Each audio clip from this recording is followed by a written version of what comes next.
রোমিন ফারানার কথা বলার স্টাইলটা দেখেন এবং তার বডি ল্যাঙ্গুয়েজটা দেখেন যে কিভাবে মানুষকে তুচ্ছ-তাচ্ছিল্য করতেছে।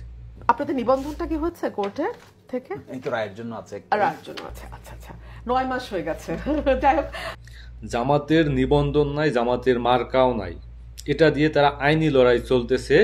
তারা আশা প্রকাশ করতেছে যে তারা পাবেন। এই দীর্ঘ 9 মাস যাবৎ আপনি চিন্তা করেন যে জামাতের নিবন্ধন বাতিল, সেটা তাকে দেওয়া হয় নাই, মার্কাটাও দেওয়া হয় না। আসিফ নজরুল এই ক্যারিশমাটা করতেছে, কিন্তু এগুলা যাইনে শুইনাও এমনকি জামাতের গুরুত্বপূর্ণ নেতা এটিএম আজহার তিনি কিন্তু আজকে খালাস পাইছেন দীর্ঘ 9 মাস পর।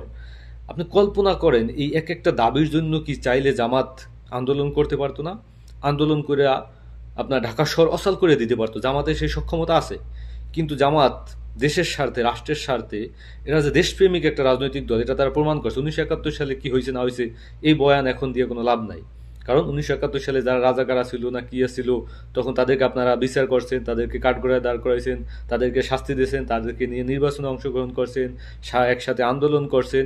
এই 1971 সালের সেই কাহিনী এখন আমাদেরকে শুনিয়ে কোনো লাভ নাই, বা তরুণ প্রজন্মকে শুনিয়ে কোনো লাভ নাই। এমনকি দেখছি সেই দেলোয়ার সাইদির মানে আপনার জিনিস মামলার প্রথম সাক্ষী তাকে পাওয়া যায় ভারতে, মানে একটা কাবজাব অবস্থা।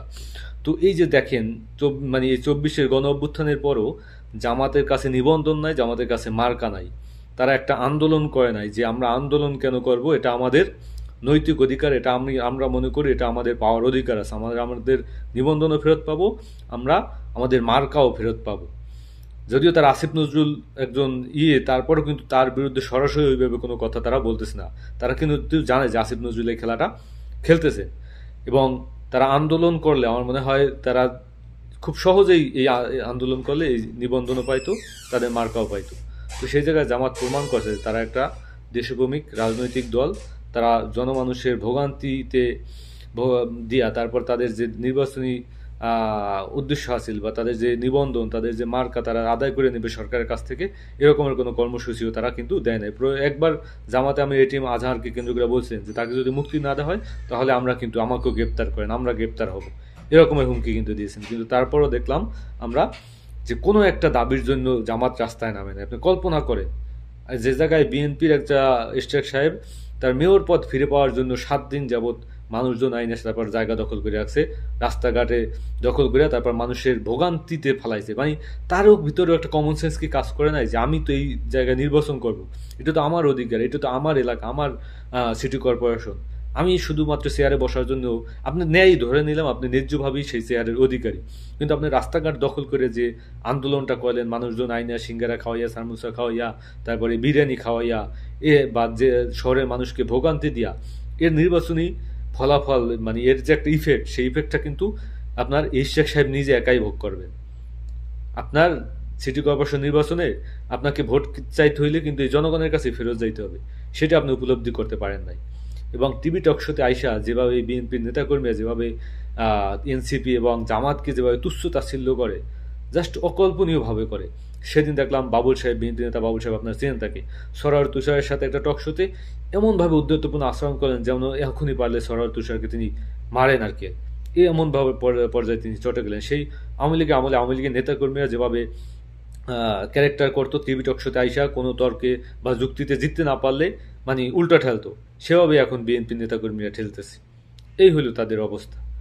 তো আমরা চাই আসলে বিএনপি ক্ষমতায় আসবে, ঠিক আছে, কিন্তু বিএনপির বিপরীতে তো একটা শক্ত রাজনৈতিক দল লাগবে, একটা শক্ত বিরোধী দল লাগবে। আপনি বিরোধী দল না থাকলে আপনি কিভাবে রাজনীতি করবেন, কার সাথে রাজনীতি করবেন? আওয়ামী লীগ ধ্বংসের মূল কারণ হলো তার শক্ত বিরোধী দল ছিল না, তার কোনো বিরোধী দলকে তিনি কোনো স্পেস দেন নাই। আপনার ডেমোক্রেটিক কান্ট্রিতে বিরোধী দলকে স্পেস দিতে হবে, বিরোধী দলকে কথা বলতে দিতে হবে, বিরোধী দলকে স্বাধীনতা দিতে হবে। কিন্তু আপনি বিরোধী দলকে যখন নির্মূল করবেন, বিরোধী দল যখন রাখবেন না, তখন আপনি ক্ষমতায় টিকে থাকতে পারবেন না। এভাবে আপনাদের পতন হবে, এটা স্বাভাবিক জিনিস। ডেমোক্রেসি এভাবেই কাজ করে।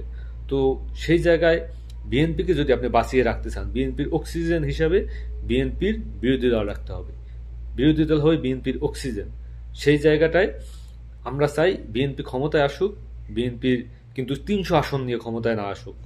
বিএনপি একটি শক্ত বিরোধী দল, অন্তত আরো নালে 50টা বিরোধী দলীয় সংসদ সদস্য থাকতে হবে, 100টা বিরোধী দলীয় সংসদ সদস্য থাকতে হবে, উচ্চকক্ষ নিম্নকক্ষ মিলিয়ে আরো নালে 100 জন বিরোধী দলীয় সংসদ সদস্য থাকতে হবে। নয়তো আপনার স্বৈরাচার হয়ে উঠবে, তখন আপনি কিছুই করতে পারবেন না।